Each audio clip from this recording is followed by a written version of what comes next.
ये आकाशवाणी है। अब आप विमलेंदु पांडे से समाचार सुनिए।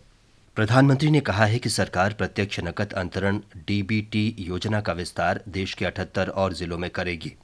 नई दिल्ली में कल राष्ट्रीय नकद अंतरण समिति की समीक्षा बैठक में डॉक्टर मनमोहन सिंह ने कहा कि इसके साथ ही इस योजना के तहत 120 से ज्यादा जिले आ जाएंगे। उन्होंने कहा कि डीबीटी के लिए आधार के जरिए डिजिटीकरण किया जा रहा है और बैंकों में खाते खोले जा रहे हैं। उन्होंने बताया कि 1 जनवरी 2013 से शुरू हुई इस योजना के माध्यम से कई संचालनगत मुद्दे सुलझे हैं। प्रधानमंत्री ने योजना की निगरानी के लिए मजबूत प्रणाली बनाने पर बल दिया। सरकार ने विभिन्न राज्यों में नदियों और झीलों में प्रदूषण समाप्त करने के लिए 4065 करोड़ रुपए से अधिक की योजनाओं को मंजूरी दी है। उत्तर प्रदेश के लिए सर्वाधिक 13 अरब 85 करोड़ 95 लाख रुपए निर्धारित किए गए हैं। सरकारी विज्ञप्ति के अनुसार पर्यावरण और वन मंत्रालय ने राष्ट्रीय झील संरक्षण कार्यक्रम के तहत 14 राज्यों में 61 झीलों के संरक्षण से संबंधित 1031 करोड़ 18 लाख रुपए की कुल लागत वाली परियोजनाओं को स्वीकृति दी। राष्ट्रीय नदी संरक्षण कार्यक्रम के अंतर्गत 20 राज्यों में 191 शहरों की 41 नदियों को शामिल किया गया है। कांग्रेस ने कर्नाटका में आगामी विधानसभा चुनाव के लिए 177 उम्मीदवारों की अपनी पहली सूची जारी कर दी है। पार्टी की राज्य इकाई के अध्यक्ष जी परमेश्वर, कांग्रेस विधायक दल के नेता सिद्धरमैया और राज्य के पूर्व कांग्रेस अध्यक्ष आरवी देशपांडे के नाम इस सूची में शामिल हैं। भारतीय जनता पार्टी ने भी कल 140 उम्मीदवारों की पहली सूची जारी की।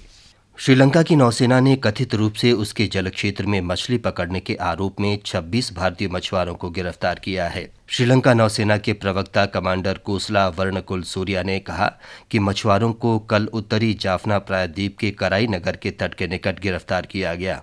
भारतीय मछुआरों की 6 नौकाएं भी जब्त कर ली गईं। भारत का एक संसदीय शिष्टमंडल सोमवार को श्रीलंका के 5 दिन के दौरे पर जाएगा।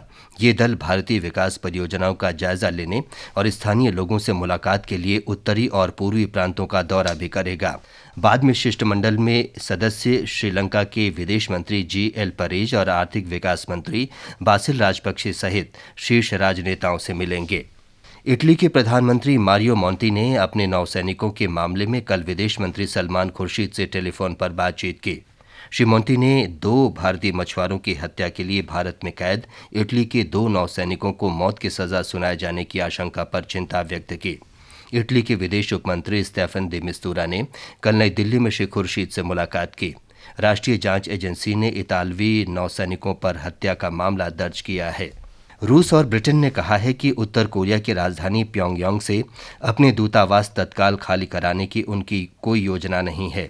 इससे पहले उत्तर कोरिया ने प्योंगयांग स्थित विदेशी दूतावासों से कहा था कि संघर्ष होने की स्थिति में वो उनको सुरक्षा की गारंटी नहीं दे सकता। उत्तर कोरिया का ये बयान अमेरिकी और दक्षिण कोरियाई ठिकानों पर हमले की धमकियों के बीच आया है।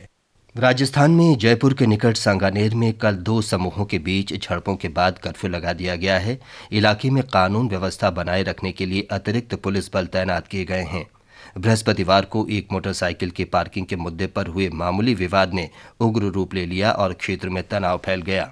मुख्यमंत्री अशोक गहलोत ने कल स्थिति की समीक्षा की। इस बीच कर्फ्यूग्रस्त क्षेत्रों में विभिन्न कक्षाओं की वार्षिक परीक्षाएं स्थगित कर दी गई हैं। भारतीय महिला क्रिकेट टीम ने वडोदरा में तीसरे और अंतिम 2020 क्रिकेट मैच में बांग्लादेश को 10 रन से हराकर श्रृंखला 3-0 से अपने नाम कर ली। अब दोनों टीमों के बीच 3 एक दिवसीय अंतर्राष्ट्रीय मैचों की श्रृंखला होगी। पहला मैच 8 अप्रैल को अहमदाबाद में खेला जाएगा।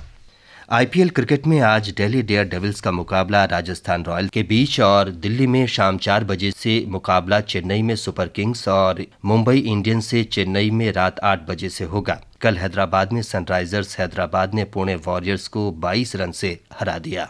पंजाबी फिल्म साडा हक पर पंजाब, हरियाणा, चंडीगढ़ और दिल्ली में प्रतिबंध लगा दिया गया है। कल प्रदर्शित होने से कुछ ही घंटे पहले प्रतिबंधित ये फिल्म आलोचनाओं के घेरे में आ गई है। इसके साथ ही ये समाचार बुलेटिन समाप्त हुआ।